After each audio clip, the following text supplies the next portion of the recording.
I have two announcements for today. First, I would like to announce that the Senate Secretariat has received the order of preventive suspension of Sergeant-at-Arms Mau Aplaska, as well as the subpoena for the footage of the CCTV for May 13 and the events that followed the coup, the incident.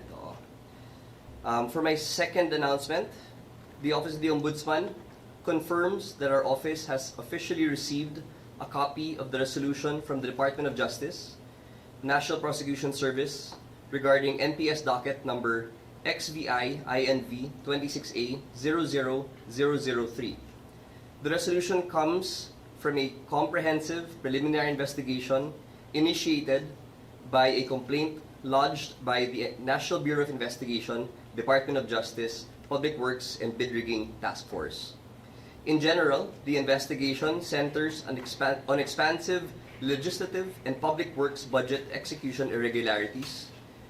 The allegations claim that multiple high-ranking public officials and private individuals conspired to maneuver allocations, rig public bidding processes, and siphon government funds stemming from a major national infrastructure budget systems, specifically involving the National Expenditure Program, the Bicameral Conference Committee, the House General Appropriations Bill, and the General Appropriations Act for fiscal year 2025. The primary respondents named in the resolution of the DOJ include Senator Jinggoy Estrada, former Secretary Manuel M. Bonoan, late former USEC Maria Catalina Cathy E. Cabral, former USEC Roberto R. Bernardo, Gerard Opolencia, DPWH National Capital Region Regional Director, Henry C. Alcantara, DPWH District Engineer, Region 3, Bulacan 1st District Engineering Office, Bong Dinglasan, Denril Cesar S. Cortuna, Assistant District Engineer, North Manila, Manny B. Bulosan, District Engineer, South Manila, Arturo L. Gonzalez Jr., and several John and Jane Does. The preliminary investigation accumulated exhaustive evidence, including legislative records, position description forms, and sworn transcripts from the Senate Blue Ribbon Committee hearings held on November 14, 2025, which detailed illicit maneuvers and alleged 30% cuts surrounding regional flood control projects. Following months of evaluation, the submission of counter-affidavits, and extensive evidence gathering, the DOJ panel concluded that there is an interconnected network of public officers who abused their official designations to manipulate project specifications, clear budgets, and rig public bidding workflows. The panel systematically evaluated the roles of each key respondent in the distribution and illegal acquisition of public funds. Notably, the panel recognized the strategic integration of critical insider testimonies.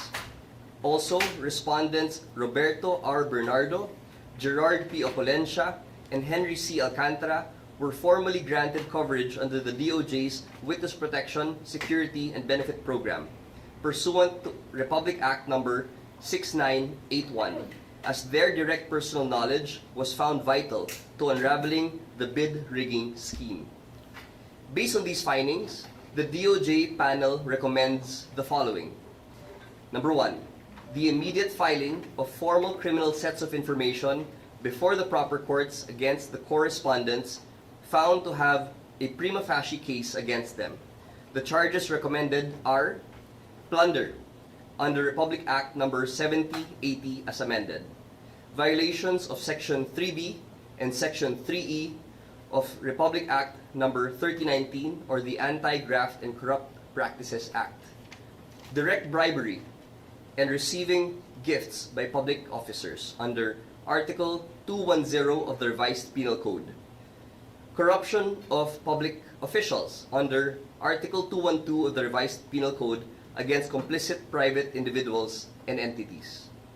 It is likewise recommended the formal dropping of charges against former USEC Maria Catalina Cathy E. Cabral with recommendation to dismiss the case against her specifically in view of her verified death on December 19, 2025. The formal exclusion of state witnesses Roberto R. Bernardo, Gerard P. Opulencia, and Henry C. Alcantara from the final criminal information to be filed in court, maintaining their discharge from prosecution in exchange for their continuous vital testimonies.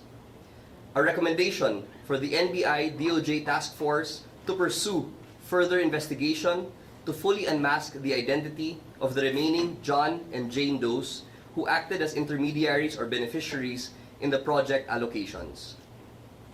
Moving forward, the next step will be to allow the Office of the Ombudsman to conduct its own independent review and resolution on the merits of the case. The possible outcomes of the office's independent evaluation include affirming the findings of the Department of Justice, amending the resolution, or reversing the findings altogether. Rest assured, we will keep the public updated on the developments of this case. Maraming salamat at magandang hapon po sa lahat.